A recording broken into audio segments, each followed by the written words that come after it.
إن الحمد لله نحمده ونستعينه ونستغفره ونعوذ بالله من شرور أنفسنا ومن سيئات أعمالنا من يهده الله فلا مضل له ومن يضلل فلا هادي له وأشهد أن لا إله إلا الله وحده لا شريك له وأشهد أن محمدا عبده ورسوله أما بعد فإن خير الحديث كتاب الله وأحسن الهدي هدي محمد صلى الله عليه وسلم وشر الأمور محدثاتها وكل محدثة بدعة وكل بدعة ضلالة وكل ضلالة في النار.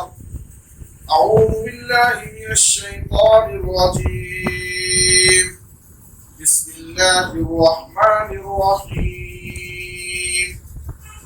يا أيها الذين آمنوا قوا أنفسكم وأهليكم نارا.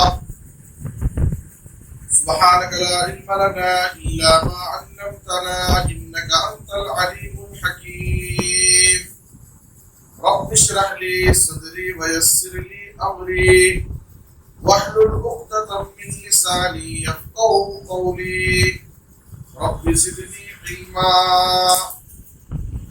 ہر قسم کی حمد و ثنا، تعریف و ستائش، بڑائی اور بزرگی، عظمت و کبریائی صرف اللہ رب العالمین کے لیے لائق اور زیبا. درود و سلام ہو ہم سب کے آخری نبی جناب محمد رسول اللہ صلی اللہ علیہ وسلم پر. قابل احترام خواتین اسلام، دینی اعتبار سے ہماری مائیں اور بہنوں، اللہ رب العالمین کا بے انتہا شکر و احسان ہے کہ آج ہم سب اللہ اور اس کے رسول کی تعلیمات، فرمودات، احکامات سننے کے لیے جمع ہوئے ہیں. اللہ تعالی ہماری اس مجلس کو باعث خیر و برکت بنائے اور ہم سب کی اصلاح اور نجات کا ذریعہ بنائے. آمین. آج کی اس مجلس میں مجھے جس موضوع پر گفتگو کرنی ہے وہ ہے مثالی ماں. یاد رکھیں، ایک خاتون پر کئی طرح کی ذمہ داریاں عائد ہوتی ہیں. بنیادی طور پر ایک عورت پر 3 بڑی ذمہ داری. بنیادی طور پر سب سے پہلی ذمہ داری یہ ہے کہ وہ مثالی مسلمان عورت بنے. حقیقی مسلمان عورت، ایمان والی بندی، مومنہ عورت. اور دوسری ذمہ داری کہ وہ اپنے بچوں کی مثالی ماں بنے. اور تیسری ذمہ داری کہ وہ اپنے شوہر کی مثالی بیوی بنے. ایک خاتون پر یہ 3 بڑی ذمہ داریاں ہیں. سب سے پہلی ذمہ داری وہ مثالی مومنہ عورت ہو، ایمان پر باقی رہے، اسلام پر قائم ہو، توحید پرست ہو، اس کا ایمان اور عقیدہ درست ہو. اور دوسرے وہ اپنے بچوں کی مثالی ماں بنے. اور تیسرے وہ اپنے شوہر کے لیے مثالی بیوی بنے. آج کی اس گفتگو میں، آج کی اس مجلس میں صرف ایک پہلو پر روشنی ڈالوں گا، مثالی ماں۔ یاد رکھیں کہ بچے ماں باپ کے پاس امانت ہے، اور اس امانت کی حفاظت کرنا، اس کی قدر کرنا،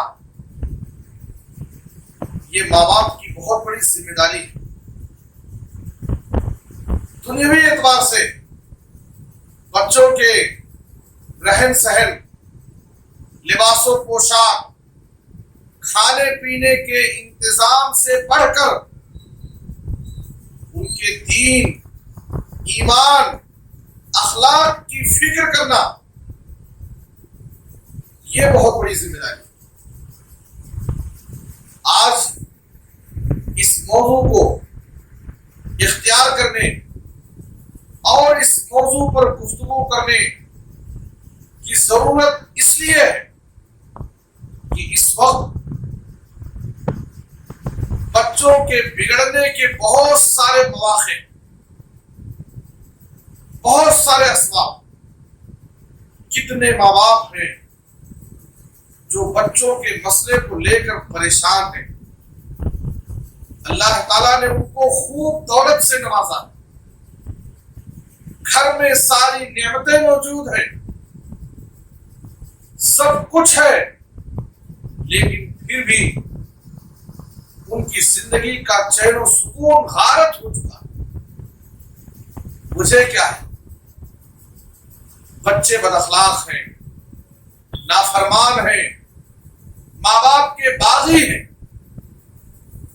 ماں باپ جو خاندانی اعتبار سے، زمانے سے عزت سے سر اٹھا کر جیتے تھے، بچوں نے ایسی حرکتیں کی کہ ان کا سر شرم سے جھک گیا، سماج اور معاشرے میں وہ ذلیل اور شرمندہ ہو۔ لیکن بچے ہمارے ہیں، اپنے بچوں کی نافرمانی، ان کی بد اخلاقی کا شکوہ کرے تو کس سے کرے؟ بچوں کی نافرمانی کو لے کر آج بہت سارے ماں باپ پریشان ہیں۔ یاد رکھیں، بچوں کے بگڑنے میں، ان کے نافرمان اور بد اخلاق ہونے میں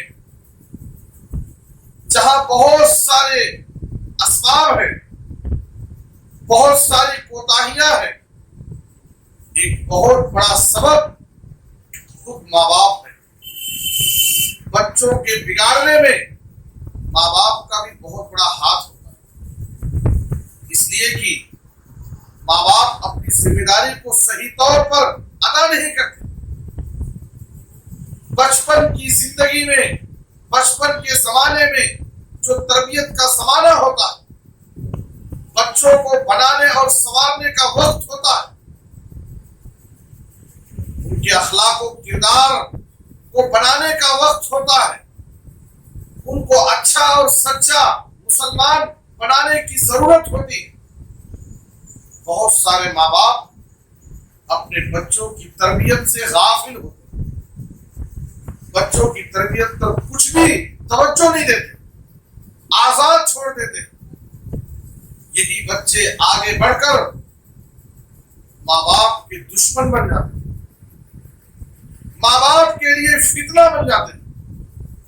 اسی لیے قرآن مجید میں اللہ رب العالمین نے فرمایا، انما اموالکم و اولادکم فتنہ، تمہارا مال، تمہاری اولاد تمہارے لیے فتنہ۔ یا ایھا الذین آمنوا ان من ازواجکم و اولادکم عدوا لکم، تمہاری بعض بیویاں، تمہارے بعض بچے تمہارے لیے دشمن ہیں۔ قرآن میں اللہ نے کہا، کیوں دشمن بن جاتے ہیں؟ بچے کیوں باغی ہو جاتے ہیں؟ بچے نافرمان کیوں پیدا ہوتے ہیں؟ اس لیے کہ ماں باپ اپنے بچوں کی تربیت پر توجہ نہیں دیتے. بہت بہت بڑا مسئلہ ہے، اس جانب ہمیں توجہ دینے کی ضرورت ہے. جب بچے ہمارے ہاتھ سے نکل جائیں گے، نافرمان اور باغی ہو جائیں گے، اس وقت حسرت و افسوس کرنے، رونے اور گڑ گڑانے سے کوئی فائدہ نہیں. ماں باپ کی یہ ذمہ داری ہے کہ بچپن ہی سے بچوں کی دینی تربیت پر توجہ دے، فکر کریں. یہ ماں باپ کی ذمہ داری ہے.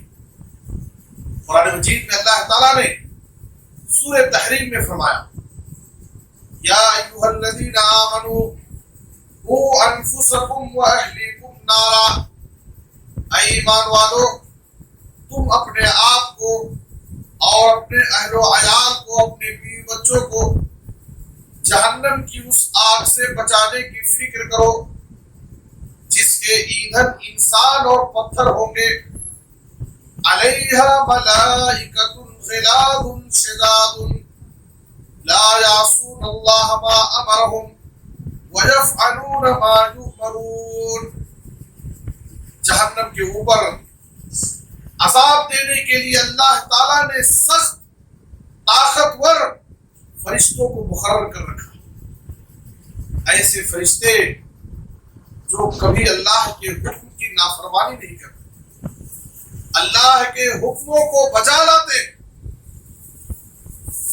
اس آیت میں اللہ تعالیٰ نے فرمایا، اے ایمان والو تم سب سے پہلے اپنے آپ کو، اس کے بعد اپنے اہل و عیال کو، اپنے بیوی بچوں کو جہنم کی آگ سے بچانے کی فکر کرو.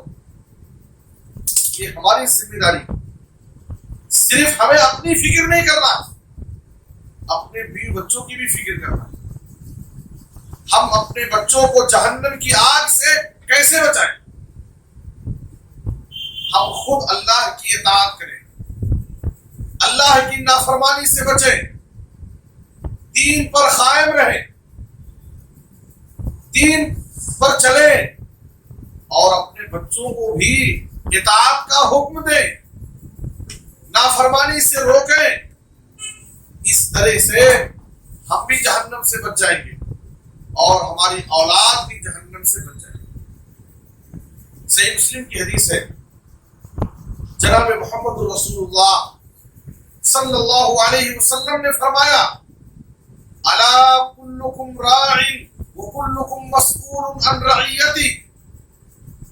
خبردار سن لو، تم میں سے ہر شخص نگہبان ہے، ذمہ دار ہے، نگران ہے. فالامام الذی علی الناس راع وهو مسئول عن رعیتی والرجل راع على اہل بیتی وهو مسئول عن رعیتی والمرأة راعية على أهل بيت زوجها وولده وهي مسؤولة عنهم وعبد الرجل راع على مال سيده وهو مسؤول عن رعيته ألا فكلكم راع وكلكم مسؤول عن رعيته وعبد الرجل راع على مال سيده وهو مسؤول عنه ألا فكلكم راع وكلكم مسؤول عن رعيته. اس حدیث میں نبی صلی اللہ علیہ وسلم نے کئی ذمہ داروں کا ذکر کیا ہے.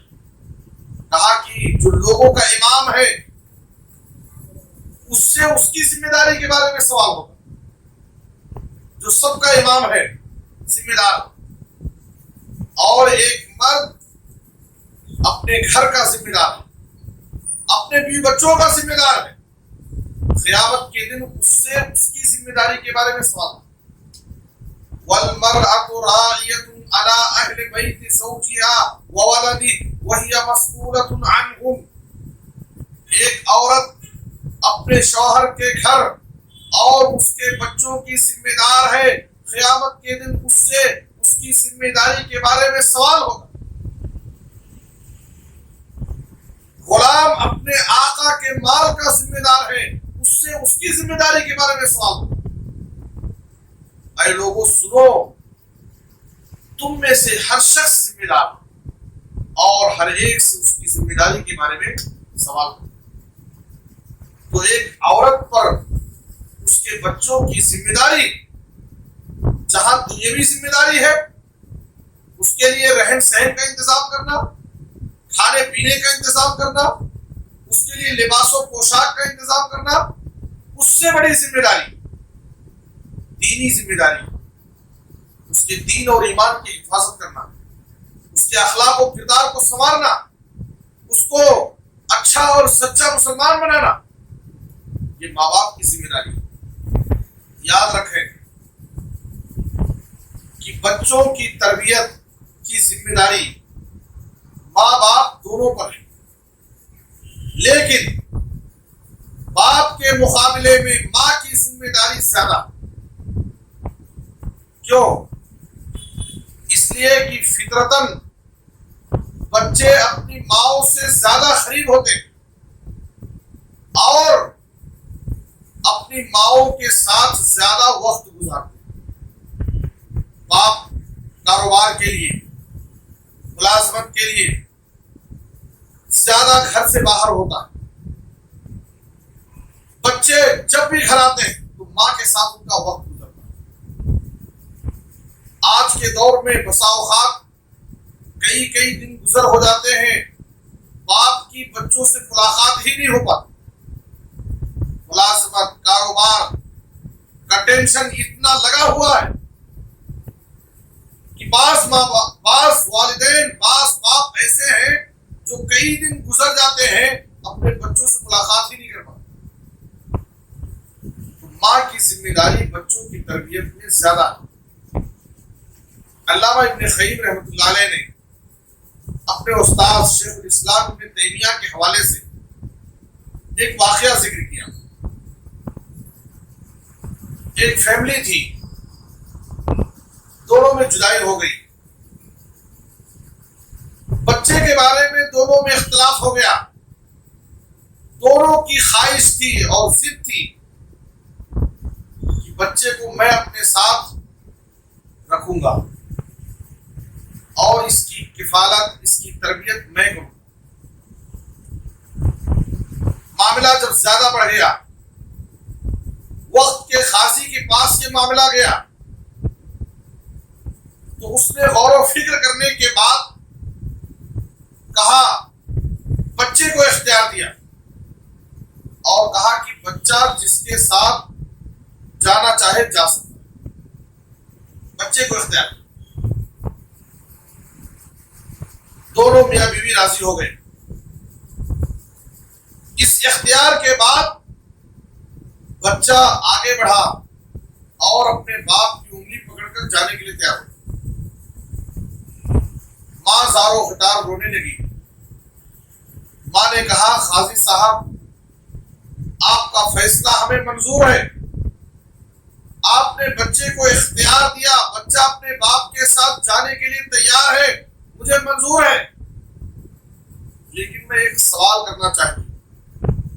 میں یہ جاننا چاہتی ہوں کہ آخر میرا بیٹا اپنے باپ کے ساتھ جانے کے لیے کیوں تیار ہے اور میرے ساتھ کیوں نہیں آنا چاہتا؟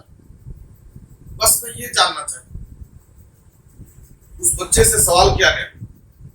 بچے نے کہا، میں اپنے باپ کے ساتھ اس لیے جانا چاہ رہا ہوں کہ میرا باپ بڑا اچھا ہے، وہ مجھے کبھی ڈانٹتا نہیں، مجھے آزاد چھوڑ دیتا ہے، میں کھیلتا ہوں، گھومتا ہوں، جو چاہتا ہوں کرتا ہوں۔ میری ماں مجھے ہمیشہ میرے اوپر سختی کرتی، پابندی لگاتی ہے، صبح اٹھاتی ہے اور مجھے تیار کر کے اسکول بھیجتی ہے، ہوم ورک کراتی ہے، ہمیشہ میرے پیچھے پڑی رہی۔ اس لیے میں اپنے باپ کے ساتھ جانا چاہتا ہوں تاکہ میں آزادی سے سکون سے رہوں۔ بچے کا یہ جواب سن کر کے قاضی وقت نے کہا، بچے کی انگلی پکڑ کر کے اس بچے کو ماں کے حوالے کیا اور کہا کہ اس بچے کی حقدار تم ہو، اس لیے کہ یہ بچہ اگر اپنے باپ کے پاس جائے گا تو وہ ضائع ہو جائے گا، اس کا مستقبل خراب ہو جائے گا، اس لیے کہ یہ باپ اپنے بچے کی تربیت سے غافل ہے، اس کو آزاد چھوڑ دیا۔ اس لیے بچے کی تربیت کے لیے میں یہ فیصلہ کرتا ہوں کہ اس بچے کی تربیت کے حقدار تم، ماؤں کی بہت بڑی ذمہ داری ہے بچوں کی تربیت میں، اس لیے کہ اصلاح قوم آپ کو منظور ہے اگر بچوں سے پہلے ماؤں کو تعلیم دیجیے۔ بچوں کی تربیت کے لیے ماؤں کا سب سے پہلے تعلیم یافتہ اور تربیت یافتہ ہونا ضروری ہے۔ ماں اگر تربیت یافتہ ہو، دیندار ہو، نیک ہو، پرہیزگار ہو، نماز روزے کی پابند ہو، تو عملی طور پر وہ اپنے بچوں کی تربیت کرے۔ گھر کے بچے جب اپنے ماں کو دیکھتے ہیں کہ اذان کے بعد ماں مصلی بچھا رہی ہے، نماز پڑھ رہی ہے، قرآن مجید کی تلاوت کر رہی ہے، چھوٹے بچے بھی ماں کے ساتھ کھڑے ہو جاتے ہیں۔ گھر میں بچے ماؤں کو جو دیکھتے ہیں وہی کرتے ہیں، اس لیے بچوں کی تربیت کے لیے ماؤں کا تربیت یافتہ ہونا ضروری ہے۔ اور یاد رکھیں کہ تاریخ ہمیں بتاتی ہے کہ اس دنیا میں جتنے بھی بڑے لوگ گزرے، ان کی بڑائی، ان کی عظمت، ان کی اس بلندی پر ان کو پہنچانے میں ان کی نیک ماؤں کی تربیت کا بہت بڑا کردار ہے۔ اس مقام پر کیسے پہنچے؟ ان کی نیک ماؤں کی تربیت کا نتیجہ تھا۔ آج آپ دیکھیے اسماعیل علیہ السلام کی تربیت ان کی ماں ہاجرہ علیہ السلام نے کی۔ کیسی تربیت کہ بیٹا اپنے باپ کی چھری سے ذبح ہونے کے لیے تیار۔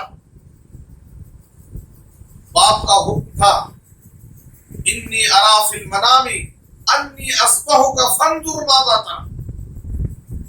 اللہ نے مجھے خواب میں یہ حکم دیا ہے کہ میں اپنے ہاتھ سے تمہیں ذبح کر رہا ہوں، بتاؤ تمہاری رائے کیا ہے؟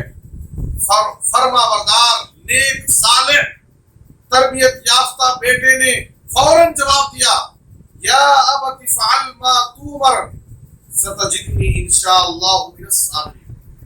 اے میرے ابا جان، اللہ کی طرف سے آپ کو جو حکم ملا ہے آپ اس کو کر گزریے، انشاءاللہ آپ مجھے صبر کرنے والوں میں سے پائیں۔ بلکہ اسماعیل علیہ السلام اپنے والد کو مشورہ دے رہے تھے کہ آپ کیسے مجھے ذبح کریں، کہ آپ اللہ کے حکم پر عمل کر لیں اور بیٹے کی محبت کی غالب نہ آنے پائے۔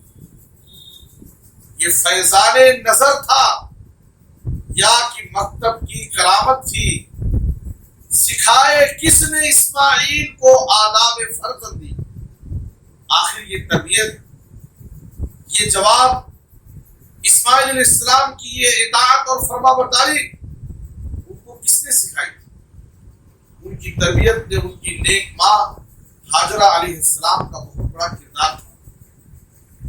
اسی طرح سے اگر آپ نیک ماؤں میں دیکھیں جنہوں نے اپنے بچوں کی دینی تربیت کی، معاذ اور معوذ کی ماں،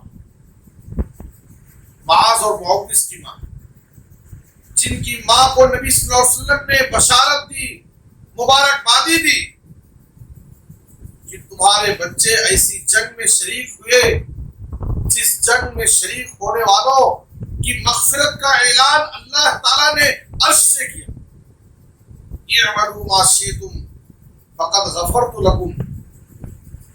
جنگ بدر میں شریک ہونے والے صحابہ سے اللہ نے کہا اب تم جو چاہو کرو، میں نے تمہیں معاف کر دیا۔ اس جنگ میں یہ دو معصوم بچے شریک ہوئے۔ صحیح بخاری میں یہ واقعہ موجود ہے۔ حضرت عبد الرحمن بن عوف رضی اللہ عنہ کہتے ہیں میں جنگ بدر میں صف میں کھڑا تھا، اچانک مڑ کر دیکھتا ہوں تو میرے دائیں اور بائیں دو کمسن معصوم بچے،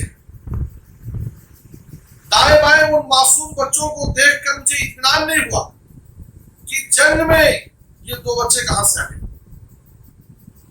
ابھی میں یہ سوچ رہا تھا کہ ایک بچہ میرا دامن پکڑ کر مجھ سے سوال کرتا ہے، بڑے ادب سے کہتا، دیکھیے ماں کی تربیت یہاں بھی نظر آتی۔ ایک بچہ کہتا ہے یا امی ارنی ابا جہل، چچا مجھے اس فوج میں، سامنے کی اس فوج میں دکھائیے کہ ابو جہل کون ہے۔ انہوں نے عبد الرحمن بن عوف رضی اللہ تعالیٰ عنہ سے خطاب کرتے ہوئے چچا کہا، یا عمی۔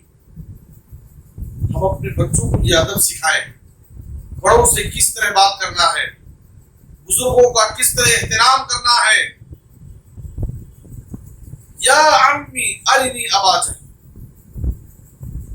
وہی گفتگو، وہی سوال دوسری طرف سے دوسرا بچہ کرتا۔ ابھی یہ گفتگو جاری تھی، ابو جہل اپنی سواری پر سوار ہو کر سامنے سے گزر رہا تھا۔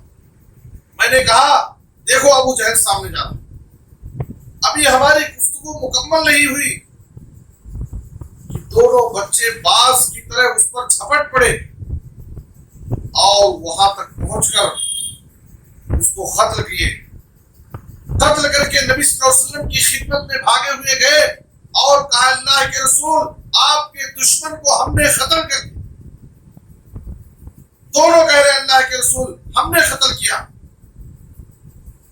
نبی صلی اللہ علیہ وسلم نے کہا کیا تم نے اپنی تلواروں کو صاف کر لیا ہے؟ تلواریں دکھائی۔ آپ صلی اللہ علیہ وسلم نے ان کی حوصلہ افزائی کرتے ہوئے کہا کلاکما قتل، تم دونوں نے اسے قتل کیا۔ اس واقعے میں آپ غور کیجیے، ان دو معصوم بچوں کے ذہن میں ان کی ایمانی غیرت دیکھیے کہ ایک دشمن رسول کے تعلق سے ان کے دل میں کیسی ایمانی غیرت کہ میری ماں نے مجھے بتایا ہے کہ ابو جہل یہ دشمن رسول ہے، نبی کی شان میں گستاخی کرتا ہے، نبی کو گالیاں دیتا ہے۔ اس لیے یہ ان کی ماں کی نیک تربیت کا نتیجہ تھا کہ ان کے بچے اتنی بڑی جنگ میں شریک ہوئے، اتنے بڑے کارنامے انجام دیے۔ جس جنگ میں شریک ہونے والوں کی مغفرت کا اللہ تعالیٰ نے اعلان کر دیا۔ یہ معاذ اور معوذ کی نیک تربیت ان کی ماؤں کی طرف سے تھی۔ امام بخاری رحمۃ اللہ علیہ جو امام المحدثین کہلاتے ہیں، وہ بیوہ تھی، ان کے شوہر کا انتقال ہو گیا، بیوہ ہونے کا صدمہ انہیں۔ اس کے بعد امام بخاری کی آنکھ کی بینائی چلی گئی، ایک بچہ تھا اس کی بھی بینائی اللہ نے چھین لی، بہت بڑا صدمہ ہو۔ لیکن امام بخاری رحمۃ اللہ علیہ کی ماں مستجاب الدعوات تھی، بڑی عابدہ اور زاہدہ تھی۔ ایک دن وہ مصلی پر بیٹھ کر اللہ سے دعائیں کر رہی تھی، رو رہی تھی۔ داؤد راز رحمۃ اللہ علیہ نے اس واقعے کو بخاری کی شرح میں لکھا ہے کہ روتے روتے وہ مصلی پر سو گئی اور انہوں نے خواب دیکھا۔ خواب میں ابراہیم علیہ السلام کے پاس آئے اور انہیں اس بات کی بشارت سناتے ہیں کہ اللہ تعالیٰ نے تمہاری دعا قبول کر لی اور تمہارے بیٹے کی بینائی واپس کر دی۔ صبح ہوئی، جب بیدار ہوئی، بیٹے پر نظر پڑی تو اللہ تعالیٰ نے ان کی بینائی کو واپس کر دی، ان کی آنکھیں روشن تھیں۔ امام بخاری رحمۃ اللہ علیہ کو امام المحدثین کس نے بنایا؟ بڑے بڑے محدثین اور علماء جو گزرے ہیں، ان کی تربیت میں ان کی نیک ماؤں کا بہت بڑا کردار تھا۔ علامہ اقبال کو جو اقبال ملا، جو مقبولیت اور شہرت ملی، اس میں ان کی نیک ماں کی تربیت کا بہت بڑا کردار ہے۔ انہوں نے اپنی ماں کو خراج عقیدت پیش کرتے ہوئے پوری ایک نظم لکھی، کہا تربیت سے تیری تربیت سے تیری میں انجم کا ہم قسمت ہوا، گھر میرے اجداد کا سرمایہ عزت ہوا۔ اے ماں، تیری تربیت سے مجھے عزت، شہرت اور مقبولیت حاصل ہوئی، اور میرے گھر اور خاندان کو عزت حاصل ہوئی۔ یہ صرف تیری نیک تربیت کا نتیجہ ہے۔ کہتے ہیں کہ امام بخاری رحمۃ اللہ علیہ کے، علامہ اقبال کے والد کچھ عرصے تک جس کمپنی میں ملازم تھے اس میں سودی کاروبار ہوتا تھا۔ امام علامہ اقبال رحمہ اللہ کے والد بڑے امانت دار، شریف انسان تھے، لیکن ان کی ماں کو یہ شبہ ہو گیا، شک ہو گیا کہ کہیں غلطی سے میرے گھر میں حرام کمائی نہ آ گئی ہو، اور اس حرام کمائی سے میں اپنے بچے کی پرورش اور تربیت کروں اور بچے کی زندگی میں اس کے برے اثرات مرتب ہو۔ اس لیے انہوں نے اپنے بچے کی پرورش حلال غذا سے، حلال روزی سے کرنے کے لیے اپنے زیورات بیچ کر ایک بکری خریدی، اور اس بکری کا دودھ پلا کر کے امام علامہ اقبال رحمۃ اللہ علیہ کی پرورش کی، تاکہ حلال روزی سے میرے بچے کی پرورش ہو۔ ماں باپ کو چاہیے کہ اپنے بچوں کی تربیت میں حلال روزی کا بھی استعمال کریں، اس کا بھی بہت بڑا کردار ہوتا ہے۔ آگے انشاءاللہ یہ گفتگو آئے گی کہ ہمیں کس کس چیز کی تربیت کرنا ہے۔ میں عرض یہ کر رہا تھا کہ بچوں کی تربیت میں ماؤں کا بہت بڑا کردار ہے، ماؤں کی بہت بڑی ذمہ داری۔ بطور مثال میں نے بعض مثالیں پیش کی کہ دنیا میں جو بڑے بڑے لوگ ہمیں نظر آتے ہیں، بڑے بڑے علماء، بڑے بڑے محدثین، ان کی عزت، ان کی مقبولیت اور ان کے اس مقام تک پہنچانے میں ان کی نیک ماؤں کی تربیت کا بہت بڑا کردار ہے۔ اس لیے ہماری خواتین، ہماری ماں اور بہنوں کی یہ بہت بڑی ذمہ داری ہے کہ وہ اپنے بچوں کے لیے مثالی ماں بنے اور اپنے بچوں کی تربیت پر ہر طریقے سے فکر کریں۔ یہ ان کی ذمہ داری۔ آئیے میں آپ کو بتاؤں کہ ہمیں اپنے بچوں کی تربیت کیسے کرنا ہے، کن چیزوں کی تربیت کرنا ہے۔ تربیت کرتے وقت سب سے پہلی چیز جس چیز کی تربیت کرنا ہے وہ ایمان اور عقیدے کی تربیت، ایمانی تربیت۔ یہ ماں باپ کی پہلی ذمہ داری ہے تربیت کے بعد، کہ اپنے بچپن ہی سے جیسے ہی ان کو وہ ہوش سنبھالتے ہیں، بولنے کے لائق ہوتے ہیں، نبی صلی اللہ علیہ وسلم نے فرمایا سب سے پہلے ان کو کلمہ توحید سکھاؤ۔ جب بچہ بولنے کے قابل ہوا اس کو ہم کلمہ پڑھائیں، کلمہ توحید اس کی زبان پر جاری کرائیں، بچپن ہی سے ان کے دل میں اللہ کی عظمت بٹھائیں۔ اللہ کی ذات کیا ہے، اس کی عظمت کیا ہے، اس کا جلال کیا ہے، اس کی شان کیا ہے، اللہ کا تعارف ہم اپنے بچوں کے دلوں میں بٹھائیں۔ نبی صلی اللہ علیہ وسلم کی عظمت، آخرت کے حوالے سے توحید کی باتیں، شرک سے نفرت دلائیں۔ ایمانی تربیت بہت ضروری ہے۔ ہمارے بچوں کی تربیت میں ایمانی تربیت کا بہت بڑا کردار۔ بچپن سے ان کے دلوں میں عقیدے کو راسخ کریں، جما دیں۔ صحیح عقیدہ، توحید کا عقیدہ، ایک اللہ کی عبادت کا عقیدہ۔ جب بھی ماں کو زندگی میں اللہ کے سامنے ہاتھ ملاؤ، نفع اور نقصان کا مالک صرف اللہ، ہمیشہ اللہ پر بھروسہ کرو۔ تمہاری پیشانی جھکے تو صرف رب کے سامنے، غیر اللہ کے دربار میں مت سر کو جھکاؤ۔ ہم توحید کی باتیں بچپن میں سے ان کے دلوں میں بٹھائیں تاکہ آگے چل کر کے زمانے کے فتنے ان کو، ان کے عقیدوں کو بگاڑ نہ سکے۔ طرح طرح کے فتنے ہیں، ایمان اور عقیدے کے خریدار ہیں، جو ہمارے ایمان اور عقیدوں کو بگاڑنے کے لیے کوشش کر رہے ہیں. بچپن سے اگر ہمارے بچوں کا عقیدہ مضبوط رہے گا. آج آپ دیکھیے تعلیم کے نام پر بچوں کے ایمان اور عقیدے کو بگاڑا جا رہا. کانوینٹوں میں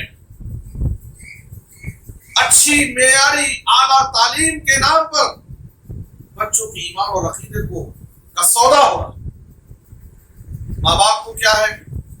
تعلیم کی فکر. میرے بچے انجینئر بننا، اچھے ڈاکٹر بننا، لائر بننا، فلاں بننا، اچھی فکر ہے. لیکن سب سے بڑی فکر ماں باپ کو یہ ہونا چاہیے کہ میرا بچہ اچھا اور سچا مسلمان بنے، توحید پرست بنے، کہیں بھی رہے، کسی بھی ماحول میں رہے، اس کا ایمان اور عقیدہ متزلزل نہ ہو، اس کا قلم نہ ڈگمگائے، شرک میں نہ ہو پھنسے. آج تعلیم کے نام پر ہمارے ایمان کو خریدا جا رہا، ہمارے بچوں کے ایمان کو بگاڑا جا رہا، عقیدے کو خراب کیا جا رہا. ایمانی تربیت. قرآن مجید میں اللہ تعالیٰ نے سورہ لقمان میں لقمان حکیم کی نصیحتوں کو ذکر کیا. بڑی جامع اور پیاری نصیحت. بلکہ تربیت کے باب میں والدین کو، ہر ماں باپ کو اپنے بچوں کی تربیت کے لیے لقمان حکیم کی ان نصیحتوں کو، ان قرآنی نصیحتوں کو ضرور پڑھنا چاہیے. بڑی جامع نصیحت ہے جس میں عقیدے کی تربیت، عبادت کی تربیت، دعوت و تبلیغ کی تربیت، اخلاق و آداب کی تربیت، ساری چیزیں لقمان حکیم کی نصیحتوں میں جمع ہیں. بڑی جامع نصیحت. ان نصیحت کی باتوں کو ہمیں یاد کرنا چاہیے، بچوں کے سامنے بیان کرنا چاہیے. لقمان حکیم نے اپنے بیٹے کو نصیحت کرتے ہوئے کیا فرمایا؟ پہلی نصیحت تربیت کرتے ہوئے وَإِذْ قَالَ لُقْمَانُ لِابْنِهِ وَهُوَ يَعِظُهُ يَا بُنَيَّ لَا تُشْرِكْ بِاللَّهِ إِنَّ الشِّرْكَ لَظُلْمٌ عَظِيمٌ. یاد کرو لقمان حکیم کو، اللہ کے اس نیک بندے کو جو اپنے بیٹے کو نصیحت کرتے ہوئے نصیحت فرماتے ہیں، اللہ کے ساتھ کبھی کسی کو شریک مت کرو، اس لیے کہ شرک سب سے بڑا ظلم ہے، سب سے بڑا گناہ ہے. اس روئے زمین پر، اس کائنات میں سب سے بڑا ظلم شرک ہے، اور سب سے بڑا انصاف توحید ہے. وہ اللہ جو طرح ہمارا خالق، مالک، رازق ہے، وہی اس لائق ہے کہ ہم تنہا اس کی عبادت کریں، اس کے ساتھ کسی کو شریک نہ کریں. لقمان حکیم نے اپنے بیٹے کو سب سے پہلی نصیحت، سب سے پہلی تربیت ایمان کی تربیت، عقیدے کی تربیت. اور آپ دیکھیے اللہ کے دو پیغمبر یعقوب علیہ السلام، ابراہیم علیہ السلام اپنے بچوں کی تربیت کر رہے ہیں. کس چیز کی تربیت؟ سورہ بقرہ میں اللہ تعالیٰ نے فرمایا ام کنتم شہداء اذ حضر یعقوب الموت اذ قال لبنیہ ما تعبدون من بعدی. یہودی یہ الزام لگا رہے تھے کہ یعقوب علیہ السلام نے اپنے بچوں کو یہودیت کی تعلیم دی تھی. اللہ تعالیٰ نے اس کی تردید کرتے ہوئے کہا کیا تم یعقوب علیہ السلام کی موت کے وقت وہاں پر موجود تھے؟ ام کنتم شہداء اذ حضر یعقوب الموت. یعقوب علیہ السلام نے اپنی موت کے وقت اپنے بچوں سے کیا کہا، کیا سوال کیا؟ ما تعبدون من بعدی، اے میرے بچوں تم میرے بعد کس کی عبادت کرو گے؟ ایک نبی کو اپنے بچوں کی توحید کی فکر ہے اپنی موت کے وقت، کہ میرے بچے جیسے میری زندگی میں ایمان والے تھے، توحید پرست تھے، میرے مرنے کے بعد بھی ایمان اور توحید پرست رہے، ایمان پر قائم رہے. یہ ایک نبی کو فکر ہے اپنے بچوں کے حوالے سے. سوال کر رہے ہیں میرے باپ تم کس کی عبادت کرو؟ بچوں نے کہا کہ ہم آپ کے معبود، آپ کے باپ دادا ابراہیم علیہ السلام، اسماعیل علیہ السلام، اسحاق علیہ السلام، جو ان سب کا معبود ہے، اللہ کی عبادت کریں. ابراہیم علیہ السلام کی دعاؤں کو اللہ تعالیٰ نے قرآن میں ذکر کیا ہے. بہت ساری ابراہیم علیہ السلام کی دعائیں ہیں قرآن، اس میں سے ابراہیم علیہ السلام کی ایک دعا یاد رکھیں، وَجْنُبْنِي وَبَنِيَّ أَن نَعْبُدَ الْأَصْنَامَ، اے اللہ تو مجھے اور میری اولاد کو بتوں کی عبادت سے بچا. ابراہیم علیہ السلام کون ہے؟ امام الموحدین ہے. پوری زندگی توحید پر قائم رہے، توحید کی دعوت دیتے رہے، شرک کے خلاف لڑتے رہے، لیکن پھر بھی فکر ہے، دعا کر رہے ہیں اے اللہ تو مجھے اور میری اولاد کو بتوں کی عبادت سے بچا. کیوں؟ اس لیے کہ کبھی بھی شیطان ہمارے ایمان اور عقیدے کو خراب کر کے توحید کے معاملے میں ہمیں گمراہ کر سکتا ہے، شرک کے اندر ہمیں ڈال سکتا ہے. اس لیے ایک مومن کو، ایک توحید پرست کو بھی اپنی توحید کی، اپنے ایمان کی حفاظت کرنا ہے کہ ہم مرتے دم تک، زندگی کی آخری سانس تک ایمان پر، توحید پر قائم رہیں اور ہمارا خاتمہ بھی اسی ایمان اور توحید پر. وَلَا تَمُوتُنَّ إِلَّا وَأَنْتُمْ مُسْلِمُونَ، تمہاری موت جب ہو تو اسلام اور ایمان. نبی صلی اللہ علیہ وسلم نے فاطمہ رضی اللہ تعالیٰ عنہا سے کیا کہا؟ یا فاطمہ انقذی نفسک من النار فإنی لا املک لک من اللہ شیئا، اے میری بیٹی فاطمہ اپنے آپ کو جہنم کی عذاب سے بچانے کی فکر کرو، اس لیے کہ کل قیامت کے دن میں تمہارے کچھ بھی کام نہیں آؤ. تمہارا عمل تمہارے ساتھ، میرا عمل میرے ساتھ. یہ باپ بیٹی کا رشتہ آخرت میں کچھ بھی کام آنے والا نہیں. نبی صلی اللہ علیہ وسلم اپنی بیٹی کی تربیت کر رہے، آخرت میں اللہ کے عذاب سے ڈرا رہے. یہ عقیدے کی تربیت ہے، عقیدے آخرت کی تربیت. عبداللہ بن عباس رضی اللہ تعالیٰ عنہ کہتے ہیں کہ ایک مرتبہ میں نبی صلی اللہ علیہ وسلم کے پیچھے سواری پر سوار تھا.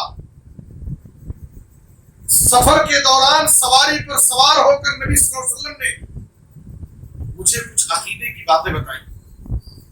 کہا یا غلام انی معلمک کلمات احفظ اللہ یحفظ، احفظ اللہ تجدہ تجاہک، اذا سألت فاسأل اللہ وَإِذَا اسْتَعَنْتَ فَاسْتَعِنْ بِاللَّهِ وَاعْلَمْ أَنَّ الْأُمَّةَ لَوِ اجْتَمَعَتْ عَلَىٰ أَن يَنْفَعُوكَ بِشَيْءٍ لَمْ يَنْفَعُوكَ إِلَّا بِشَيْءٍ قَدْ كَتَبَهُ اللَّهُ لَكَ وَإِنِ اجْتَمَعُوا عَلَىٰ أَن يَضُرُّوكَ بِشَيْءٍ لَن يَضُرُّوكَ إِلَّا بِشَيْءٍ قَدْ كَتَبَهُ اللَّهُ عَلَيْكَ رُفِعَتِ الْأَقْلَامُ وَجَفَّتِ الصُّحُفُ.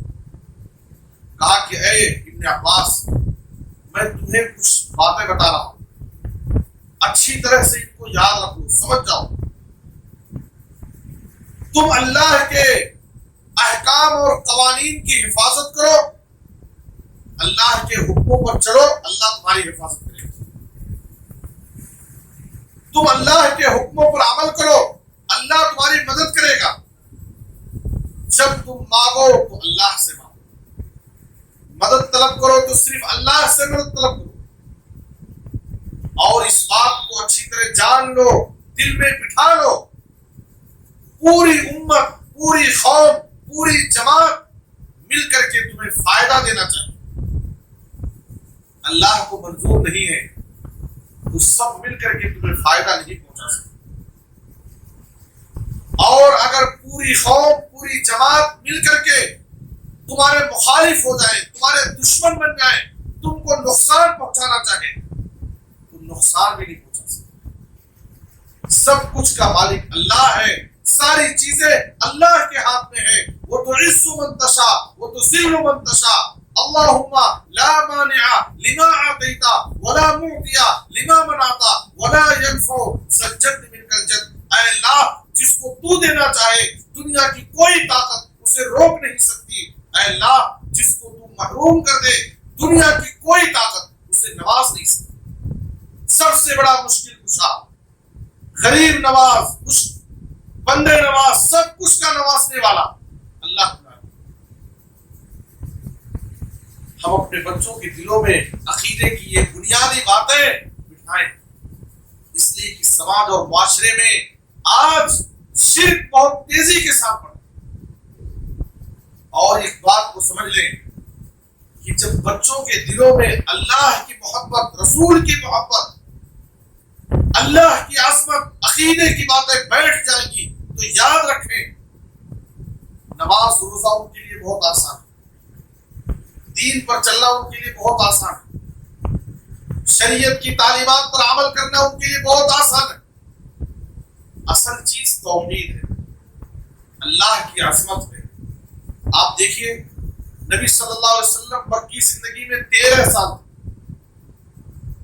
13 سال صرف ایک مضمون پڑھائے، ایک ٹاپک پر درس دیے، یا قوم اعبدوا اللہ ما لکم من الہ غیرہ قولوا لا الہ الا اللہ تفلحوا عند اللہ۔ اے میری قوم، اے لوگو، اللہ کی بات، کلمہ توحید کا اقرار کرو، تم کامیاب ہو جاؤ، اللہ کے علاوہ کوئی دوسرا معبود نہیں۔ 13 سال نبی صلی اللہ علیہ وسلم صرف توحید توحید بولتے رہے۔ فائدہ کیا ہوا؟ مدینہ جانے کے بعد 10 سال میں دین کی ساری باتیں بتا دی۔ ادھر نبی صلی اللہ علیہ وسلم کا حکم ہوتا تھا، ادھر عمل شروع ہو جاتا۔ یہ توحید کا فائدہ ہے، یہ توحید کی برکت ہے۔ جب انسان کے دل میں توحید بیٹھ جائے، عقیدہ راسخ ہو جائے، اللہ کی عظمت قائم ہو جائے تو دین پر چلنا اس کے لیے آسان ہے، عبادتوں میں اسے لذت ملتی ہے، گناہوں سے اس کے دل میں نفرت پیدا ہو جاتی ہے۔ اس لیے بچوں کی تربیت کرتے ہوئے سب سے پہلے اور سب سے زیادہ ہمیں جس جانب توجہ دینا ہے، اپنے بچوں کے ایمان اور عقیدے کی تربیت۔ یہ بہت ضروری چیز ہے، اس لیے میں نے اتنا زیادہ اس پر زور دیا ہے اور اس پر اتنا زیادہ وقت لگایا۔ تربیت کے باب میں دوسری ذمہ داری، دوسری چیز جس پر توجہ دینا ہے وہ عبادت کی تربیت۔ توحید کے بعد عبادت کی تربیت۔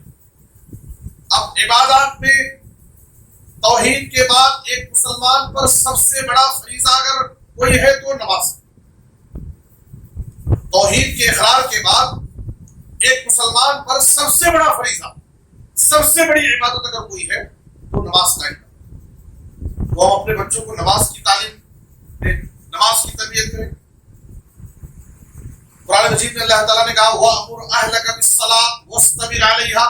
اللہ اپنے نبی سے حکم دیا تم اپنے اہل و عیال کو، اپنے بیوی بچوں کو نماز کا حکم دو اور اس پر جمے رہو، قائم رہو۔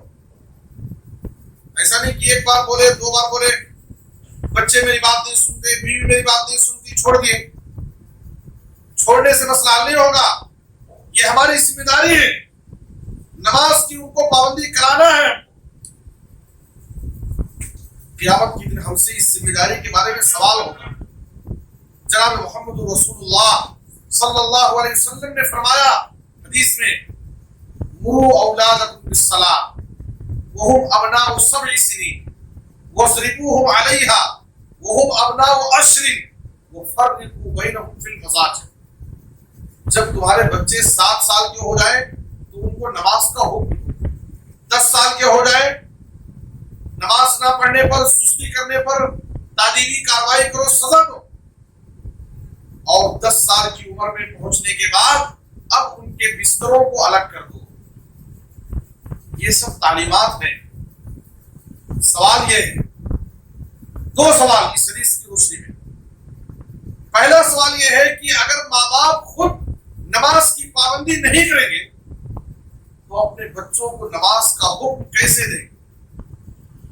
اور بغیر ماں باپ نماز کی پابندی کیے ہوئے اگر اپنے بچوں کو نماز کا حکم دیں گے تو کیا ان کی باتوں میں اثر ہوگا؟ یہ پہلا سوال ہے۔ اور دوسرا سوال یہ ہے، ہمارے ماں باپ اپنے بچوں کو وقت پر کھانا نہ کھانے پر مارے، اسکول نہ جانے پر مارے ہوں، ٹیوشن نہ جانے پر سزا دیے، بات نہ سننے پر مارے. کتنے ماں باپ ایسے ہیں جو اپنے بچوں کو نماز نہ پڑھنے پر سزا دی ہو. ہماری سوچ اور فکر بدل گئی. ہماری سوچ اور فکر بدل گئی. ایک شوہر بیوی وقت پر کھانا نہ بنائے, کھانے میں اگر نمک مرچ زیادہ ملا دی غصہ کریں گے, ناراض ہو جائیں گے, ڈانٹیں گے. کتنے ایسے شوہر ہیں جو اپنی بیویوں کو نماز نہ پڑھنے پر غصہ کرتے ہو. بہت کم ایسے. سوچ اور فکر بدل گئی ہے. ہماری سوچ دنیا داری کی سوچ. آج ہمارے ماں باپ بچوں کو جب سلاتے ہیں تو کیا بول کر سلاتے ہیں؟ بچے جلدی سو جا, صبح اسکول جانا ہے. بچے جلدی سو جا, ٹیوشن جانا ہے. بچے جلدی سو جاؤ, گاؤں جانا ہے. بچوں کے دلوں میں یہی تربیت بیٹھ جاتی, جلدی سو اس لیے کہ اسکول جانا ہے. ہم کتنے ماں باپ ایسے ہیں جو بچوں کو یہ کہہ کر کے سلائیں کہ بچے وقت پر جلدی سو جاؤ, صبح فجر کی نماز میں اٹھنا ہے. دیکھیے ہماری تربیت کا انداز, ہماری سوچ اور فکر کا انداز کیسا ہونا چاہیے. ہماری گفتگو کا انداز بچوں کے سامنے کیسا ہونا چاہیے. چونکہ ہمیں بچوں کی تربیت, بچوں کی نماز روزی کی فکر نہیں ہے, اس لیے ہم اس جانب توجہ نہیں دیتے. ایک خاتون ایک عالم دین کے پاس آئی. وہی سامنے اس عورت کو نصیحت کی, بچوں کی تربیت کرو, نماز کی طرف بلاؤ, نماز پر مجبور کرو, نماز کی پابندی کراؤ. اس خاتون نے کہا کہ بچوں کو بار بار بولتے ہیں لیکن بچے سنتے نہیں. صبح اٹھاتے ہیں فجر کی نماز کے لیے, بچے اٹھتے نہیں. عالم دین نے اس ماں کی تربیت, اس ماں کو سمجھاتے ہوئے نصیحت کرتے ہوئے کہا کہ مجھے بتاؤ, غور سے سننے کی بات. اس عالم دین نے کہا کہ مجھے بتاؤ کہ اگر تمہارے گھر میں آگ لگ جائے, اللہ نہ کرے, اور گھر کے کسی کونے میں تمہارا بچہ گہری نیند میں سو رہا ہے, تو ایسے وقت میں تم کیا کرو؟ کیا ایک بار دو بار اٹھا کر کے اگر نہیں اٹھا تو چھوڑ دو گی؟ اس ماں نے کہا کہ میں اسے اٹھاؤں گی, اگر نہیں اٹھے گا زبردستی گود میں اٹھا کر کے میں جلدی گھر سے باہر آؤں تاکہ میرا بچہ آگ سے بچ جائے. عالم دین نے کہا اے ماں, تجھے اپنے بچے کو دنیا کی آگ سے بچانے کے لیے اتنی فکر ہے کہ بچہ گہری نیند میں ہے, نہیں اٹھ رہا ہے, زبردستی اٹھا کر گود میں لے کر کے تیزی سے گھر سے بھاگ رہی ہے. دنیا کی آگ سے بچانے کی اتنی فکر ہے, لیکن تجھے جہنم کی آگ سے بچانے کے لیے کوئی فکر نہیں. جب جہنم کی آگ سے بچانے کی بات کی جاتی ہے کہ بچوں کو نماز کی پابندی کراؤ, صبح نماز فجر کے لیے اٹھاؤ, تو تم کہتی ہو کہ بچہ اٹھتا نہیں. دراصل ہمارے دلوں میں اللہ کا ڈر نہیں, اللہ کے احکام و قوانین کا کوئی پاس و لحاظ نہیں. دنیا کی محبت ہمارے اوپر غالب آ چکی ہے, آخرت کی فکر ہمارے دلوں سے نکل گئی ہے. اللہ کے سامنے کھڑے ہونے کا کوئی ڈر نہیں, جس کی وجہ سے ہمیں اپنی ذمہ داریوں کا کوئی احساس نہیں. بچوں کی تربیت میں عبادات کی تربیت کرنا ہے, اور عبادات میں سب سے زیادہ نماز کی تربیت کرنا ہے. ہم اپنے بچوں کو یہ نصیحت کریں, بیٹے کہیں بھی رہو نماز کی پابندی کرو, کسی بھی حال میں نماز مت چھوڑو. کل قیامت کے دن سب سے پہلے ہم سے جو حساب ہوگا وہ نماز کے بارے میں. ایک مسلمان اور ایک کافر کے درمیان فرق کرنے والی اگر کوئی چیز ہے وہ نماز ہے. یہ ساری باتیں ہم اپنے بچوں کے دلوں میں بچپن ہی سے جب بٹھائیں گے تو نماز کی محبت, نماز کی پابندی اس کے دل میں بیٹھ جائے, اور کبھی بھی وہ نماز میں سستی اور غفلت نہیں کرے گا. تو ماں باپ خود نمازوں کی پابندی کریں, اور اپنے بچوں کو نمازوں کی تعلیم دیں، ان کی تربیت کریں، روزے کی تربیت۔ امام بخاری نے اپنی صحیح میں باب و صوم الصبیان، بچوں کے روزہ رکھنے کا بیان، باب قائم کیا ہے۔ صحابیات بچوں سے روزے رکھاتی تھی، چھوٹے بچے سے، جب بچے رونے لگتے بھوک سے ان کو کھلونے دے کر کے بہلاتی تھی، ایک جذبہ، میرا بچہ بھی روزہ۔ حج اور عمرے کی تربیت، اللہ نے طاقت دی ہے، ہم حج اور عمرے کے لیے جا رہے ہیں، بچے کو بھی ساتھ میں لے جائیں، تاکہ اسلام کی اتنی بڑی عبادت کی محبت اس کے دل میں بچپن سے بیٹھ جائے۔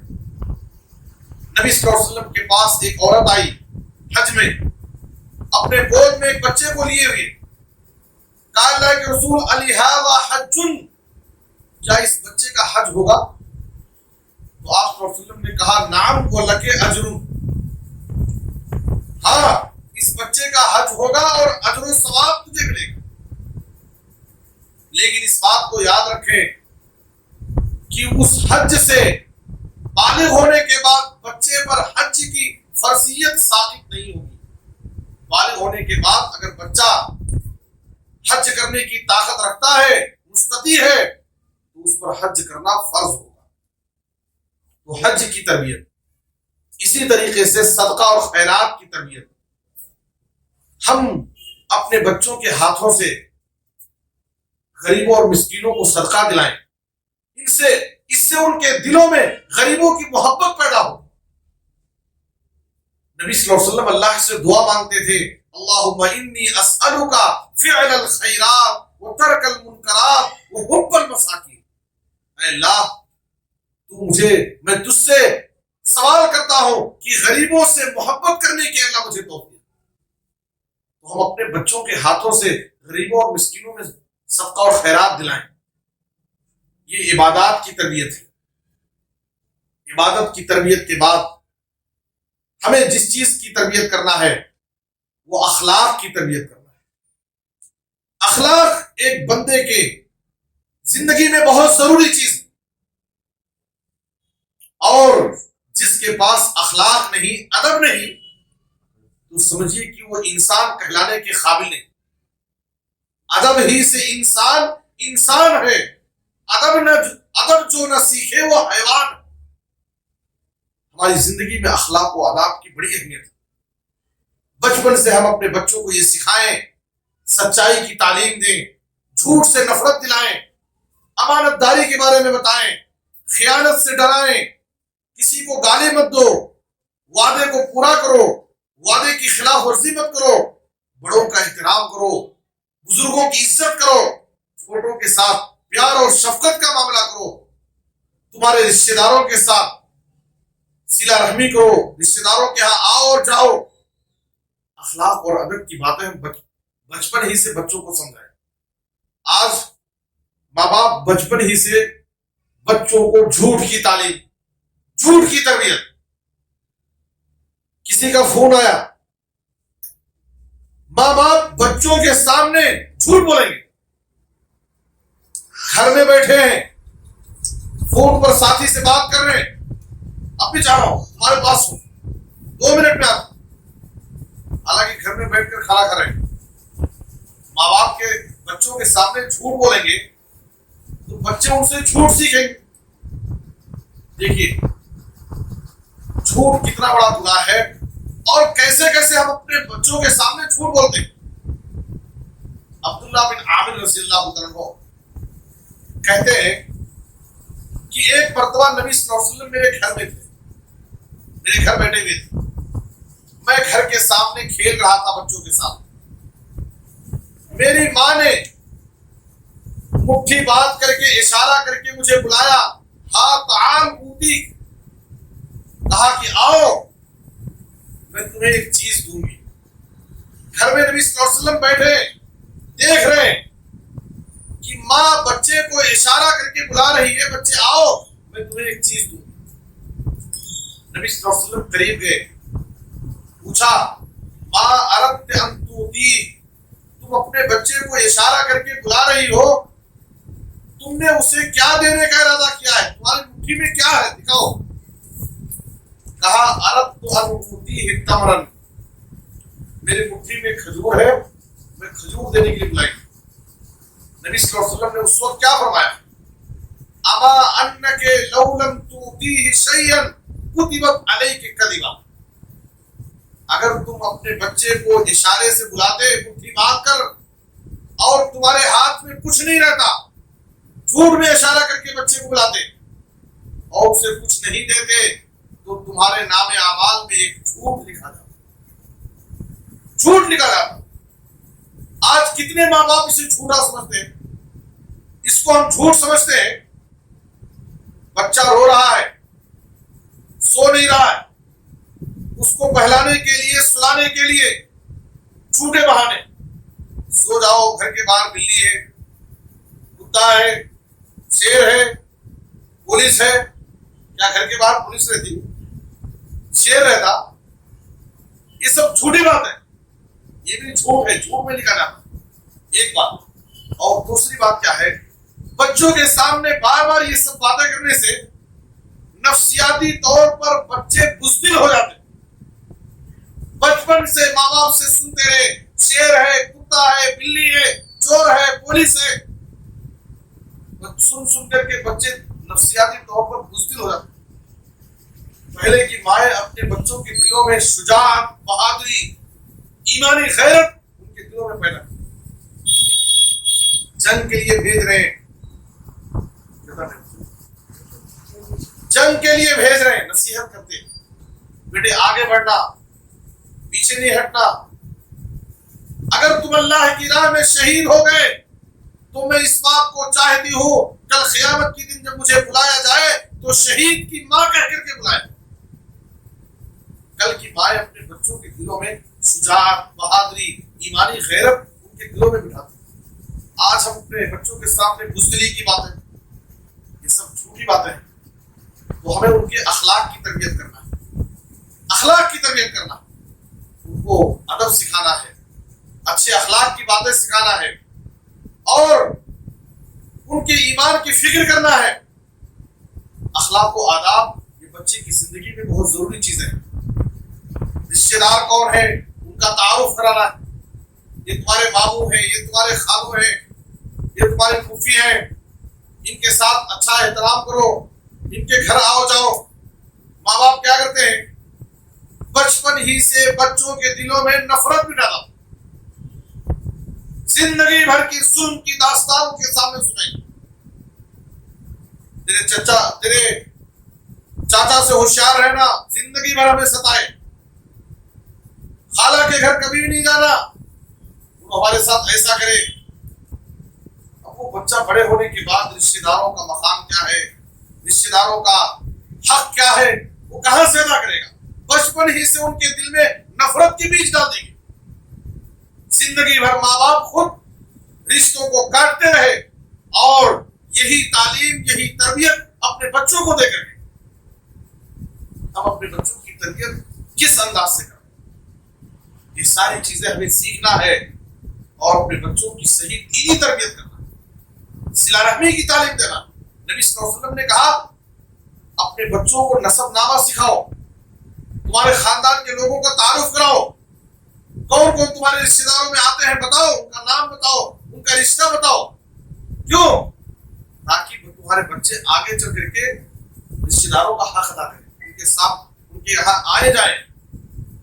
آج ہم ان کے دلوں میں بچپن ہی سے نفرت بٹھا دیتے ہیں۔ اسلامی آداب، اخلاق کے ساتھ اسلامی آداب بھی بہت ضروری ہے۔ مجلس میں بیٹھنے کا آداب کیا ہے، کھانے پینے کے آداب کیا ہے، سونے جاگنے کے آداب کیا ہے، سفر کے آداب کیا ہے، گھر سے باہر نکلنے کے آداب کیا ہے، ایک ایک ادب ہم ان کو سکھائیں۔ یہ کیا ہے؟ جس زمانے سے، جس ماحول سے ہم گزر رہے ہیں، آج کے اس ماحول میں نوجوان اسلامی آداب، اسلامی کلچر، اسلامی تہذیب کو پسند کیوں نہیں کرتا؟ اس لیے کہ اس کی تربیت ہی ویسٹرن کلچر پہ ہوئی۔ بچے بائیں ہاتھ میں گلاس لے کر کے پینے کو کولڈ ڈرنک پی رہے ہیں، اس کو ایک فیشن بنائے ہیں، کھڑے ہو کر کے کھانا پینا ایک فیشن بنا لیے۔ کیوں؟ سلام کرنے کے بجائے ٹاٹا اور بائے کرتے ہیں اور ماں باپ خوش ہوتے ہیں۔ بچی کہیں اسکول میں سیکھ کر کے کوئی گانا آ کر کے گا رہی ہے، ماں باپ خوش ہوتے ہیں کہ میری بچی گانے والی ہو گئی۔ ہم اپنے بچوں کو اسلامی آداب سکھائیں، اسلامی آداب۔ حضرت عمر بن نبی سلمہ کہتے ہیں کہ میں نبی صلی اللہ علیہ وسلم کی تربیت میں چھوٹا بچہ تھا، دسترخوان پر میں جب بیٹھتا پورے دسترخوان پر ہاتھ دھواتا، کبھی یہاں سے کوئی چیز اٹھاتا، کبھی وہاں سے اٹھاتا۔ نبی صلی اللہ علیہ وسلم نے مجھے ادب سکھایا کھانے کا، یا غلام سم اللہ کل بیمینک وکل مما یلیک، 3 ادب سکھائے کھانے کے بارے میں۔ بچے تھے بھی، کھانے کا ادب معلوم نہیں تھا۔ کہا کہ اے بچے بسم اللہ کر کے کھانا کھاؤ۔ دوسرا ادب سیدھے ہاتھ سے کھاؤ۔ تیسرا ادب غریب کی چیز کھاؤ، پورے دسترخوان پہ ہاتھ مت پھیلاؤ۔ کہتے ہیں فما زالت تلک طعمتی بعد، نبی صلی اللہ علیہ وسلم کی اس تربیت کا اثر یہ ہوا زندگی بھر میرے کھانے کا یہی طریقہ تھا۔ میں کھانے میں بسم اللہ ضرور کرتا، سیدھے ہاتھ سے کھاتا اور سامنے کی غریب کی چیز۔ بچپن کی زندگی میں جو تربیت ماں باپ کی طرف سے ہوتی ہے وہ کالنقش فی الحجر، پتھر پر جب کوئی چیز لکھ دی جاتی ہے جس طریقے سے وہ نقش ہو جاتی ہے، جلدی مٹتی نہیں، تو بچپن میں کی جانے والی تربیت زندگی بھر بچوں کے ذہنوں میں نقش ہو جاتی ہے اور بچے اسی کی روشنی میں اپنی زندگی گزارتے ہیں۔ اس لیے ماں باپ اس جانب توجہ دیں کہ تربیت کا زمانہ بچپن کا زمانہ۔ بچپن کے زمانے میں اگر ہم لاڈ پیار محبت، دیکھیے بچوں کی محبت ہمیں تربیت سے غافل نہ کرے۔ یہ مطلب نہیں کہ ہم بچوں سے لاڈ اور پیار کرتے ہیں تو تربیت میں ہم کمی کریں، ان کی غلطیوں پر نہ ٹوکیں۔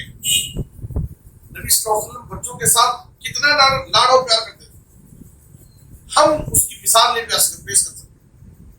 لیکن پھر بھی بچہ اگر کوئی غلطی کر رہا ہے فوراً ٹوک دیتے۔ یہ نہیں کہ ابھی بچہ ہے بعد میں بڑا ہوگا تو سمجھ جائے گا۔ جب ٹہنی شاخ نرم و نازک ہوتی، ابھی ابتدائی مرحلے میں آپ اس کو سیدھا کر دیں گے تو وہ سیدھا ہو جائے، سیدھا درخت بن جائے گا۔ اگر وہ اس کو ٹیڑھا رکھ دیے تو وہ ٹیڑھا ہو جائے گا۔ بچپن ہی میں ہم بچوں کو، بچے کیا ہے سفید کاغذ کی طرح، آپ جو چاہے اس کو لکھ دیں۔ آپ بچپن میں جو سمجھائیں گے بچوں کے ذہنوں میں وہی چیز باقی رہے گی اور آگے چل کر کے وہ اسی کو سیکھیں گے اور اسی پر عمل کریں گے۔ تو تربیت کرتے ہوئے ہمیں اپنے بچوں کو، میں نے سب سے پہلے کہا کہ ایمان کی تربیت، عقیدے کی تربیت سب سے زیادہ اس پر زور دینا۔ توحید کے بعد عبادت کی تربیت، نماز، روزہ، صدقہ اور خیرات، حج، عمرہ، جو بھی اسلام کی عبادتیں ہیں، صدقہ اور خیرات۔ اور عبادت کی تربیت کے بعد تیسری چیز اخلاق، آداب کی تربیت۔ ہم ان کو اخلاق سکھائیں، اچھا اخلاق اور اچھے آداب سکھائیں۔ اور چوتھی چیز کہ ہم ان کو دین کی تعلیم، سب سے پہلے دین کی بنیادی ضروری تعلیم، جس کی روشنی میں ہمارا بچہ اللہ کی عبادت کر سکے، نماز پڑھ سکے، وضو کا صحیح طریقہ سیکھ سکے، نبی صلی اللہ علیہ وسلم کی سیرت کی بنیادی باتیں، عقیدے کی بنیادی باتیں، طہارت کی ضروری باتیں جو ہر مسلمان کے لیے ضروری ہے، ہم اپنے بچوں کو دین کا اتنا علم ضرور دیں۔ نبی صلی اللہ علیہ وسلم نے فرمایا طلب العلم فریضۃ علی کل مسلم، ہر مسلمان پر علم حاصل کرنا فرض ہے، ضروری ہے۔ ہر مسلمان پر کتنا ضروری ہے؟ جس سے وہ اللہ کی عبادت صحیح طور پر کر سکے۔ کیوں؟ اس لیے کہ اس دنیا میں اس کے آنے کا مقصد ہی اللہ کی عبادت ہے۔ اب اگر کوئی شخص یہ کہے کہ میں نماز نہیں پڑھتا اس لیے کہ مجھے نماز پڑھنا نہیں آتا، نماز کا طریقہ مجھے معلوم نہیں ہے، تو کیا اس کی بات اللہ کے پاس قبول ہوگی؟ اس کا یہ عذر اللہ کے پاس قبول نہیں ہوگا۔ کیوں؟ اس لیے کہ اللہ فرماتا ہے فَاسْأَلُوا أَهْلَ الذِّكْرِ إِن كُنتُمْ لَا تَعْلَمُونَ، اگر تمہیں دین کی بات نہیں معلوم ہے تو جن کو معلوم ہے، جو علم والے ہیں، تم ان سے سوال کرو، ان کو پوچھو اور ان سے علم حاصل کرو۔ تو اپنے بچوں کو ہم دین کی بنیادی باتیں سکھائیں۔ یاد رکھیں، دینی تعلیم اگر ہم اپنے بچوں کو دیں گے تو اس سے کیا فائدہ ہوگا؟ بچے دیندار بنیں گے، نیک اور صالح بنیں گے۔ ہم دنیا سے چلے جائیں گے لیکن یہی نیک صالح بچے ہمارے لیے صدقے جاریہ ہوں، ان کی نیک دعائیں ہمارے حق میں کام آئیں گی۔ ماں باپ اپنے بچوں کو پراپرٹی دیے، فلاں دیے، لیکن اگر ان کو ادب نہیں سکھائے، اخلاق نہیں سکھائے، دین کی تعلیم نہیں دیے، قرآن نہیں سکھائے، تو یاد رکھیے کہ انہوں نے کچھ بھی نہیں دیا۔ دین کی تعلیم نہ دینے کی وجہ سے آج بچوں کا حال کیا ہے؟ بوڑھے ماں باپ تھوڑا بیمار ہوئے، سیریس دکھائی دیے، آج نافرمان بچے، دنیا دار بچے ڈاکٹر بلانے سے پہلے لائر بلاتے ہیں پراپرٹی سیٹل کرنے کے لیے۔ گھر میں بوڑھے ماں باپ کا جنازہ موجود ہے، بچوں میں لڑائی شروع ہو جاتی۔ کیوں؟ ہم نے ان کی دنیا کی فکر کی، ان کی پراپرٹی کی فکر کی، لیکن ان کے ایمان کی فکر کی، ان کے اخلاق کی فکر نہیں کی، ان کو ہم نے دین کی شریعت کی تعلیم نہیں دی، جس کی وجہ سے آج وہ دنیا دار اور دنیا پرست ہو گئے۔ ہم ان کو نیک اور صالح بنائیں کہ ہمارے مرنے کے بعد ہمارے حق میں وہ دعا کر سکیں۔ قرآن میں اللہ نے کہا انشکر لی ولوالدیک، انشکر لی ولوالدیک، ہمارے اوپر سب سے بڑا احسان اللہ کا، دوسرے نمبر پر ہمارے ماں باپ کا۔ اللہ نے دونوں کا شکریہ ادا کرنے کا حکم دیا، انشکر لی ولوالدیک، تم میرا شکریہ ادا کرو اور اپنے ماں باپ کا شکریہ ادا کرو۔ سفیان بن عیینہ رحمۃ اللہ علیہ جو ایک بہت بڑے محدث گزرے ہیں، وہ کہتے ہیں کہ اگر کوئی شخص 5 وقت کی نماز پابندی کے ساتھ پڑھتا ہے تو گویا کہ اس نے اللہ کا شکریہ ادا کیا، اور ہر نماز کے بعد اپنے ماں باپ کے حق میں دعا کرتا ہے تو گویا کہ اس نے اپنے ماں باپ کا بھی شکریہ ادا کیا۔ 5 وقت کی نماز پڑھنے سے اللہ کا شکر، اور ہر نماز کے بعد اپنے ماں باپ کے حق میں دعا کیا تو اس نے اپنے ماں باپ کا بھی شکریہ ادا کیا۔ نبی صلی اللہ علیہ وسلم نے فرمایا ان الرجل لترفع درجته فی الجنہ، جنت میں ایک آدمی کے درجے کو بلند کر دیا جاتا ہے۔ وہ بندہ اللہ سے سوال کرتا ہے اے اللہ اچانک میرا درجہ کیسے بلند ہو گیا، مجھے نیچے کے درجے سے اوپر کے درجے میں بھیج دیا گیا، یہاں تو میں کوئی عمل نہیں کر رہا ہوں۔ اللہ فرماتا ہے باستغفار ولدک لک، یہاں تو عمل نہیں کر رہا ہے لیکن تیرے نیک بچے تیرے حق میں مغفرت کی دعائیں کر رہے ہیں، ان کی دعاؤں سے جنت میں تیرے درجہ بلند ہو۔ تو اگر ہم اپنے بچوں کو دینی تعلیم دیں گے، نیک بنائیں گے، صالح بنائیں گے، تو یہ ہمارے مرنے کے بعد ہمارے حق میں دعائیں کریں گے اور ان کی دعائیں ہمارے حق میں کام آئیں گی۔ اور بچوں کی یہ بہت بڑی ذمہ داری ہے کہ جب تک ماں باپ زندہ ہیں ان کی زندگی میں ان کی خدمت کریں، ان کی اطاعت کریں، ان کا احترام کریں، اور ان کے مرنے کے بعد جتنا زیادہ ہو سکے ان کے حق میں دعائیں، مغفرت کی دعائیں، درجات کی بلندی کی دعائیں، اس لیے کہ ماں باپ اس دنیا سے جانے کے بعد ہماری دعاؤں کے سخت محتاج ہوتے ہیں۔ یہ بچے ہماری دعائیں کب کریں گے؟ جب ہم اپنے بچوں کو نیک بنائیں گے، ان کو دینی تعلیم دیں، ورنہ وہ بچہ خود نماز نہیں پڑھے گا، خود دعائیں نہیں کرے گا تو ماں باپ کے حق میں کہاں سے دعا کرے گا؟ حدیث میں نبی صلی اللہ علیہ وسلم نے فرمایا دینی تعلیم میں سب سے پہلے ضروری تعلیم جو ہے وہ قرآن مجید کی تعلیم۔ مسجدوں میں جو قرآن کی تعلیم دی جاتی ہے، چھوٹے چھوٹے مکتب میں قرآن مجید کی تعلیم دی جاتی ہے، اس کو غنیمت سمجھنا چاہیے، اس کی قدر کرنی چاہیے۔ عام طور پر دیکھا جاتا ہے کہ مسجدوں میں مکتب میں جو تعلیم دی جاتی ہے، اس مکتب میں جو قرآن مجید سکھایا جاتا ہے، ناظرہ قرآن پڑھایا جاتا ہے، دعائیں اور سورتیں یاد کرائی جاتی ہیں، بسا اوقات ایسا ہوتا ہے کہ وہی دعائیں وہی سورتیں زندگی بھر باقی رہ جاتی ہیں، بعد میں ایک سورت ایک دعا یاد کرنے کی توفیق نہیں۔ اس لیے مسجد میں محلے میں جو مکاتب چلتے ہیں ان کی قدر کرنی چاہیے اور اپنے بچوں کو وہاں پر بھیج کر دین کی بنیادی تعلیم ضرور دلانا چاہیے۔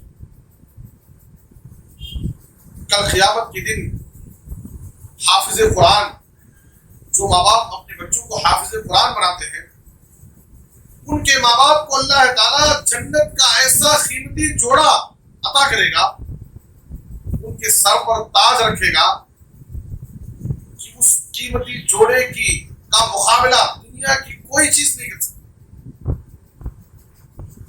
وہ قیمتی جوڑا دیکھ کر کے ماں باپ سوال کریں گے، بیما کسینا ہادا، اے اللہ ہمیں یہ قیمتی جوڑا کیوں پہنایا گیا ہے، کس چیز کے بدلے میں؟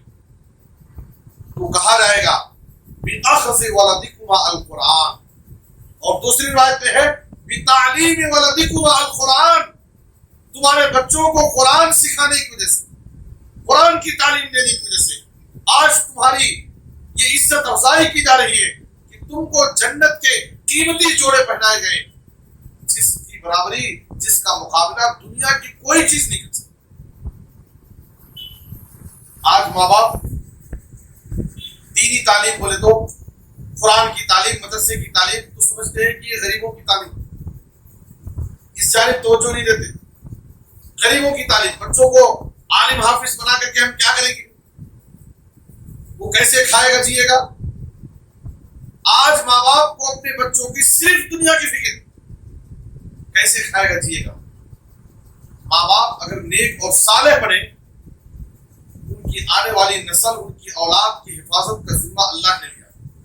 سورہ کہف میں واقعہ موجود ہے، ماں باپ صالح اور نیک تھے، اللہ تعالیٰ نے ان کی پراپرٹی کی حفاظت کی، دیوار گر رہی تھی، اس دیوار کے اندر خزانے جمع کیے تھے ان کے ماں باپ، اس دیوار کو سیدھی کرا دیا اللہ۔ ماں باپ اگر نیک رہے، اپنے بچوں کی نیک تربیت کرے، بچوں کی حفاظت کرنے والا اللہ ہے، ان کی روزی کا ذمہ دار اللہ۔ وَمَا مِن دَابَّةٍ فِي الْأَرْضِ إِلَّا عَلَى اللَّهِ رِزْقُهَا، اس زمین پر جتنے بھی چوپائے ہیں، جتنے بھی مخلوق ہیں، سب کی روزی کا ذمہ دار اللہ ہے۔ ہم کو فکر کرنے کی ضرورت نہیں ہے۔ اس کائنات میں آنے والا، زمین پر پیدا ہونے والا ہر بچہ اپنی روزی خود لے کر کے آتا ہے۔ ہم اپنے بچوں کو دین کی تعلیم دیں، اور بچوں کی دینی تعلیم کے حوالے سے ماں باپ کا نظریہ کیا ہے؟ گھر میں جو بچہ دماغ کے اعتبار سے سب سے کمزور ہے اسے مدرسے میں ڈالا، جو بچہ سب سے زیادہ شریر ہے، گھر میں کسی کو اسے سنبھالنے نہیں ہو رہا، اسے مدرسے میں ڈالا، اور جو سب سے زیادہ ذہین ہے، چالاک ہے، اسے انجینئر بناؤ، اسے ڈاکٹر بناؤ، اسے فلاں بناؤ۔ یہ دوہرا نظریہ ہمارا۔ اسکول میں، کالج میں، یونیورسٹی میں پڑھنے والے بچے کے اوپر ہم لاکھوں روپے بے دریغ بلا جھجک خرچ کرتے ہیں۔ وہی ہمارا بچہ اگر دین کی تعلیم، قرآن کی تعلیم کسی مدرسے میں، کسی مکتب میں حاصل کرتا ہے تو ہم اس کو صحیح لباس بھی نہیں عطا کرتے۔ آپ میری بات کو اگر غلط مانتے ہیں، مسجد کے کسی بھی مکتب میں جا کر کے آپ بچوں کی ڈریس کو دیکھیے، مکتب میں پڑھنے والے بچے کا ڈریس کیسا ہوتا ہے اور اسکول میں جانے والے بچے کا ڈریس کیسا ہوتا ہے۔ بچہ 7 کلاس پاس کیا، SSLC پاس کر لیا، بچے کو ماں باپ خوشیاں بنا رہے ہیں، مبارکبادی دے رہے ہیں، دعوتیں ہو رہی ہیں، جشن منایا جا رہا ہے، فنکشن ہو رہے ہیں۔ بچہ حافظ قرآن ہوا، عالم دین بنا، ناظرہ قرآن مکمل کیا، کوئی خوشی نہیں۔ یہ دوہرا فرق ہم اپنے بچوں کے ساتھ کرتے ہیں، اس لیے کہ ہمارے نزدیک سب کچھ دنیا کی محبت ہمارے اوپر غالب ہے، اس لیے ہمیشہ دنیا کی سوچتے ہیں۔ آخرت کی فکر ہمارے دلوں سے نکل چکی ہے، جس کی وجہ سے آخرت کے بارے میں، دین کے بارے میں، ایمان کے بارے میں ہمارے پاس کوئی فکر نہیں۔ اور ایک پانچویں چیز جس پر ہمیں اپنے بچوں کی تربیت کرنا ہے وہ ہے حلال روزی۔ دیکھیے ہم اپنے بچوں کو جو کھلاتے ہیں اس کا بچے کی تربیت میں بہت گہرا اثر پڑتا ہے۔ حرام لقمے سے بچہ غلط اخلاق والا بنے گا، بچہ نافرمان ہوگا اگر ہم اپنے بچوں کو حرام لقمہ کھلا کر اس کی پرورش کریں۔ بہت زیادہ اس جانب توجہ دینے کی ضرورت ہے۔ تیرے ہونٹوں پہ زمانے کی برائی کیسی، ایک قطرے کی سمندر سے لڑائی کیسی، اپنی بگڑی ہوئی اولاد پہ رونے والے، اپنی بگڑی ہوئی اولاد پہ رونے والے، خود ذرا سوچ کھلائی تھی کمائی کیسی۔ ہمارے بچے اگر نافرمان ہو رہے ہیں، بد اخلاق ہو رہے ہیں، تو ماں باپ کو اس جانب توجہ دینا ہے کہ بچوں کی پرورش میں ہم نے حلال روزی کا انتظام نہیں کیا، حلال روزی کا خیال نہیں کیا۔ یہ بھی بہت ضروری چیز ہے۔ حسن بن علی رضی اللہ تعالیٰ ایک مرتبہ نبی صلی اللہ علیہ وسلم کے پاس صدقے کی کھجوریں آئی، گھر میں رکھی ہوئی ہے، چھوٹا بچہ ایک کھجور اٹھا کر منہ میں ڈال لیا۔ ہم اور آپ کیا کرتے ہیں؟ بچہ ہے، بچہ سمجھ کر ہم بچوں کی غلطیوں کو نظر انداز کر دیتے ہیں۔ نبی صلی اللہ علیہ وسلم نے کیا کہا؟ کخ کخ ارم بہا اما علمت انا لا ناکل الصدقہ، تھوک دو، تھوک دو، منہ سے نکال کر پھینک دو۔ کیا تمہیں یہ بات معلوم نہیں ہے کہ صدقہ ہمارے اوپر حرام ہے، ہم صدقہ نہیں کھا سکتے۔ ایک بچے کی نبی صلی اللہ علیہ وسلم یہ تربیت کر رہے ہیں حلال و حرام کے باب میں۔ ہم کیا سمجھتے ہیں؟ یہ بھی بچہ ہے، بڑے ہو کر سیکھ لے گا۔ تربیت کا زمانہ بچپن کا زمانہ ہے۔ بچپن میں اگر ہم نظر انداز کریں گے، غلطیوں کو چھوڑ دیں گے، بچہ عادی ہو جائے گا اس غلطی کا۔ آج بعض عورتوں کو حجاب میں جھجک اور بوجھ محسوس ہوتا ہے، کیا بار بار حجاب کی بات کرتے ہیں، پردے میں رہو، پردے میں رہو۔ کیوں؟ آج آپ دیکھیے ماں باپ اپنے چھوٹی چھوٹی بچیوں کو جو لباس پہنا رہے ہیں، کیسے لباس؟ چھوٹے لباس، تنگ لباس، بے ڈھنگے لباس، کیا فیشن کے نام، ابھی بچی ہے۔ بچپن ہی سے ہم اپنے بچوں کو اچھے لباس پہنائیں، شائستہ لباس پہنائیں، پورا لباس پہنائیں، ادب والا لباس پہنائیں، اسلامی لباس پہنائیں۔ بچپن میں ہم نے ان کو بے ڈھنگے لباس پہنائے، چھوٹے اور تنگ لباس پہنائے۔ بعد میں بڑی ہونے کے بعد اس بچی سے ہم کہیں کہ تم حجاب کی پابندی کرو، پردے کا اہتمام کرو، گھر میں رہو، اس بچی کے لیے یہ چیز، یہ تعلیم ایک بوجھ ثابت ہوتی، کیونکہ بچپن سے اس کو عادت نہیں۔ تو ہمیں بچپن ہی سے تربیت دینا ہے۔ تو تربیت کے باب میں حلال روزی کا بھی بہت بڑا کردار ہے۔ ہمیں حلال روزی سے اپنے بچوں کی پرورش کرنا ہے۔ ایک آخری بات، پانچویں چیز کہ بچوں کی تربیت کرنے کے وقت اپنے بچوں کو ہم دینی علمی مجلسوں میں اپنے ساتھ لے جائیں۔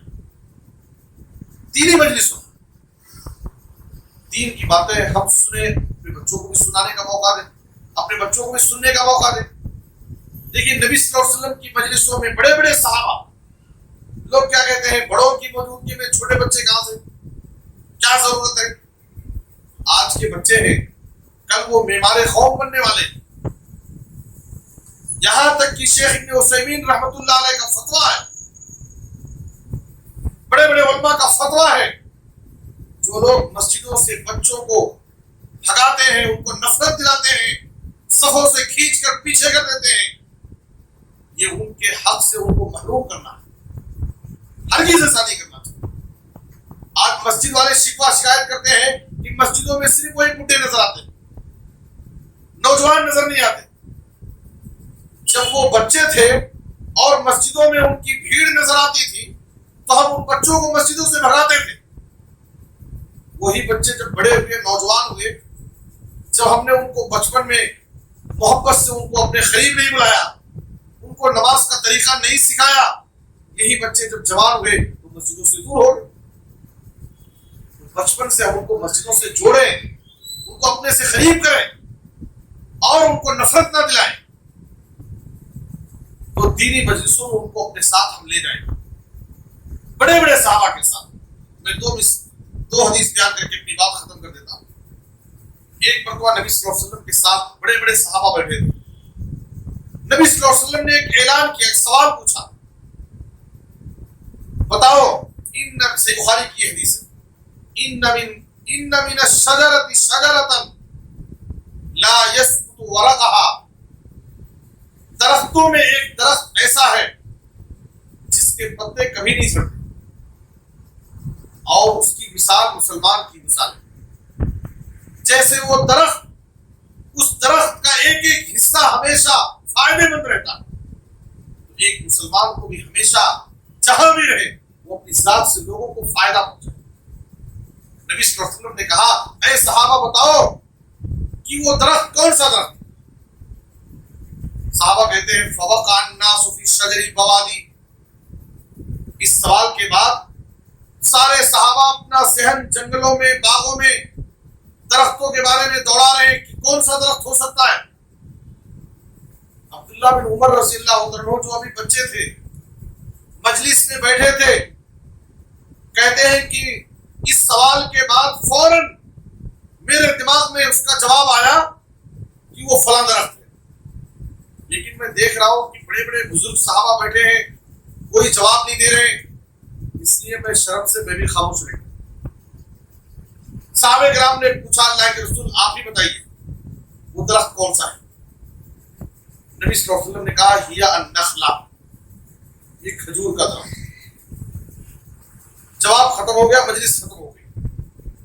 جب عبداللہ بن عمر رضی اللہ عنہ اپنے والد محترم کے ساتھ گھر جانے لگے، راستے میں عبداللہ بن عمر نے کہا اپنے والد عمر بن خطاب رضی اللہ عنہ سے، جب نبی صلی اللہ علیہ وسلم نے سوال کیا تھا اسی وقت مجھے اس کا جواب معلوم تھا، لیکن میں نے دیکھا کہ بڑے بڑے بزرگ صحابہ سب خاموش بیٹھے ہیں، تو اس لیے شرم سے میں بھی خاموش رہ گیا۔ عمر رضی اللہ عنہ نے کہا، اے کاش کہ اگر تم نے جواب دے دیا ہوتا تو میرے لیے یہ بڑی سعادت اور عزت کی بات ہوتی کہ فلاں کے بیٹے نے نبی صلی اللہ علیہ وسلم کے سوال کا جواب دیا۔ تو صحابہ کرام اپنے ساتھ نبی صلی اللہ علیہ وسلم کی دینی اور علمی مجلسوں میں بٹھاتے تھے، شریک کرتے تھے دین سیکھنے کے۔ بچوں کی تربیت کا یہ بھی ایک بہت بڑا طریقہ ہے۔ بعض لوگ کیا کرتے ہیں، ماں باپ ہمیشہ گھر میں بند کر کے بیٹھا رہتے، کام ہی نہیں جانے دیتے۔ گھر کے پڑوس میں بچہ جانا چاہ رہا ہے، رشتے داروں کے ہاں جانا چاہ رہا ہے، مسجد میں جانا چاہ رہا، مکتب میں جانا چاہ رہا، نہیں چھوڑتے۔ ہمیں خود اپنے ساتھ ان کو لے جانا چاہیے، دینی مجلسوں میں شریک کرنا چاہیے۔ ایک مرتبہ ایک اور حدیث، نبی صلی اللہ علیہ وسلم صحابہ کرام کے ساتھ ایک مجلس میں بیٹھے، آپ صلی اللہ علیہ وسلم کے پاس مشروب لایا گیا، پینے کی کوئی چیز، آپ صلی اللہ علیہ وسلم اس کو پیے، جو بچ گیا اب اسے نبی صلی اللہ علیہ وسلم مجلس میں کسی کو دینا چاہ رہے۔ اب اصول کے اعتبار سے جو آدمی ہمارے سیدھے طرف ہے اس کا حق زیادہ ہے۔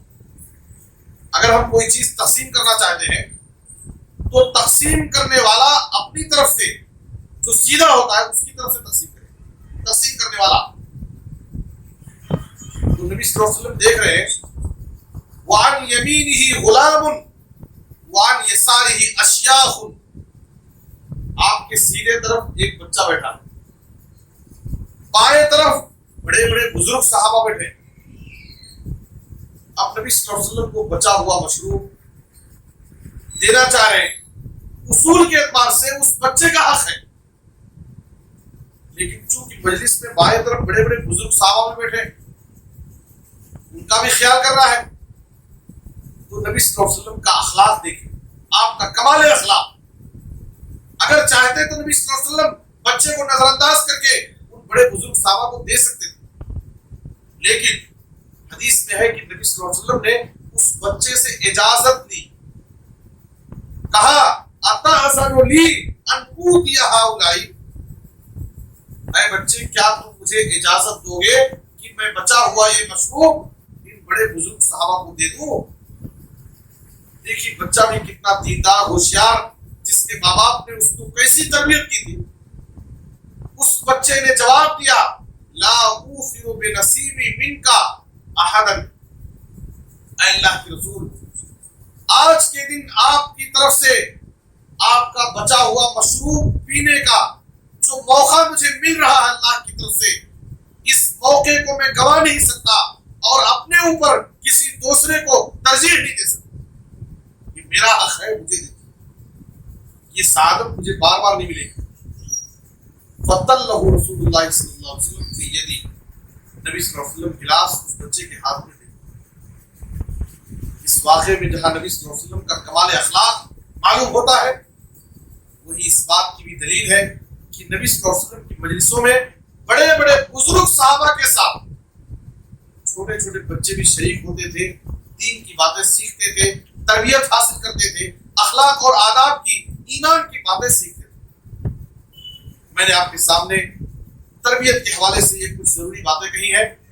سب سے پہلی چیز، بچے یہ ماں باپ کے پاس امانت ہے، اس امانت کی حفاظت کرنا، ان کی قدر کرنا یہ ماں باپ دونوں کی ذمہ داری ہے. باپ کے مقابلے میں ماں کی ذمہ داری زیادہ ہے، اور قیامت کے دن ماں سے اس کے بچوں کی تربیت کے بارے میں سوال ہوگا اللہ کے پاس. اور دنیا میں بڑے بڑے لوگ، انبیاء سے لے کر کے محدثین تک، جتنے بڑے بڑے لوگ گزرے ہیں، ان کی بڑائی میں، ان کی عزت میں، ان کی شہرت میں، ان کی مقبولیت میں، ان کو محدث اور عالم اور فاضل بنانے میں ان کی نیک ماؤں کی تربیت کا کردار. اور بچوں کی تربیت کرتے وقت سب سے پہلے ایمان اور عقیدے کی تربیت کریں. ایمان اور عقیدے کی تربیت کے بعد عبادت کی تربیت کریں. عبادات میں زیادہ نماز پر زور دیں.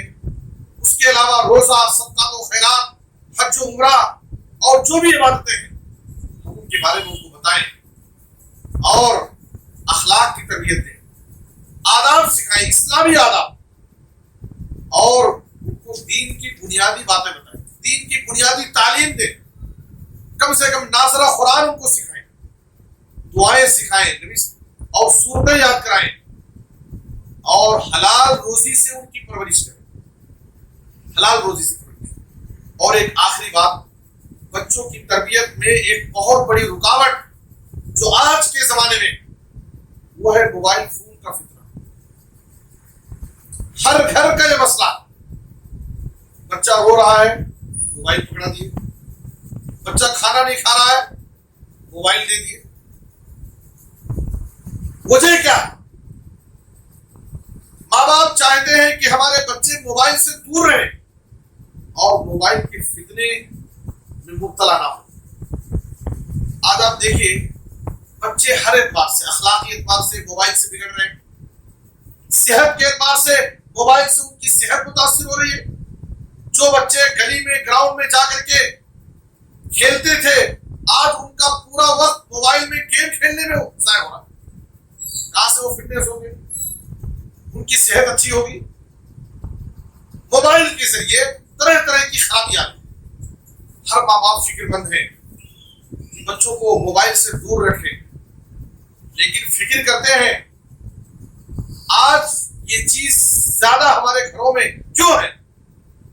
ماں باپ کو موبائل فون نہیں چلانا آتا، بچے خود ان کو بتاتے ہیں. وجہ کیا ہے؟ بچے ہمارے ماں باپ کو ہمیشہ گھر میں موبائل فون میں مصروف دیکھتے ہیں. ماں کو دیکھ رہے ہیں ہمیشہ موبائل فون میں، والد صاحب گھر باہر سے آئے وہ بھی موبائل فون میں لگے. بچے اپنے گھر میں ماں باپ کو جو چیز دیکھتے ہیں اسی کی کاپی کرتے ہیں. ہمارے بچے دیکھ رہے ہیں کہ ماں باپ ہمارے بار بار موبائل فون میں بزی ہیں، دیکھ رہے ہیں، سن رہے ہیں، وہی چیز ہم سے ہمارے بچے سیکھتے ہیں۔ تو اگر ہم چاہتے ہیں کہ ہمارے بچے موبائل فون سے کنٹرول میں رہے تو ہمیں سب سے پہلے اپنے آپ کو کنٹرول میں کرنا پڑے، اور جتنا زیادہ ہو سکے ہم موبائل سے دور رہیں، اپنے آپ کو خود دور رکھیں، اور جہاں ضروری وہیں پر موبائل فون کا استعمال کریں، اور خاص طور پر اپنی بڑی بچیوں کو موبائل فون سے دور رکھیں، اس لیے کہ ناجائز تعلقات، لڑکیوں کے اخلاقی بگاڑ میں، ناجائز تعلقات میں، ان کو بے حیا اور بے غیرت بنانے میں، اور یہاں تک کہ آج ماں باپ کی اجازت کے بغیر اپنے تعلقات جوڑنے میں، کسی کے ساتھ بھاگ جانے میں، اس قسم کے جو واقعات اور خبریں سننے اور دیکھنے میں آ رہی ہیں، اس کی ایک بہت بڑی وجہ موبائل فون کی سہولت ہے۔ ہماری بچی گھنٹوں موبائل پر بات کرتی ہے، لیکن ماں باپ کو فکر نہیں ہے کہ کس سے بات کرتی، سہیلی سے فون پر بات کرنے کے نام پر، سہیلی کے گھر اس سے ملاقات کے نام پر، ٹیوشن جانے کے نام پر، اسکول اور کالج میں جانے کے نام پر ہماری بچیاں آزاد ہیں، ماں باپ توجہ نہیں دے رہے، آگے چل کر کے یہ ہماری رسوائی اور بے عزتی کا سامان بن جاتا ہے۔ اس لیے ہمیں اپنی بچیوں کی اخلاقی تربیت کرنا ہے، اور جہاں تک ہو سکے ان کو موبائل فون سے زیادہ سے زیادہ ہم کنٹرول کریں، ان کو دور کرنے کی کوشش کریں۔ اللہ سے دعا ہے کہ اللہ تعالیٰ ہم میں سے ہر ایک کو اپنی ذمہ داریوں کو سمجھنے کی توفیق عطا فرمائے، اپنی ذمہ داریوں کا احساس پیدا کرنے کی توفیق عطا فرمائے۔ ہر ماں باپ کو اپنے بچوں کی صحیح دینی تربیت کرنے کی فکر کرنے کی توفیق عطا فرمائے۔ اے اللہ، جو اولاد کی نعمت سے محروم ہے، اے اللہ ان کو صاحب اولاد بنا، ان کو اولاد کی نعمت عطا فرما۔ اے اللہ، جو صاحب اولاد ہیں تو ان کو اپنے اولاد کی، اپنے بچوں کی دینی تربیت کرنے کی توفیق عطا فرما، ان کو اچھا سچا مسلمان بنانے کی توفیق عطا فرما۔ اے اللہ، جو بھی بیمار ہیں انہیں شفاء عاجل کامل عطا فرما، جو مقروض ہیں انہیں ادائیگی قرض کی کوئی آسان سبیل پیدا فرما۔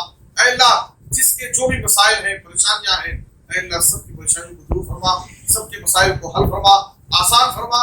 اے اللہ، ہمیں ہر قسم کے حادثات سے، بلاؤں سے، آفتوں سے، بیماریوں اور پریشانیوں سے محفوظ فرما۔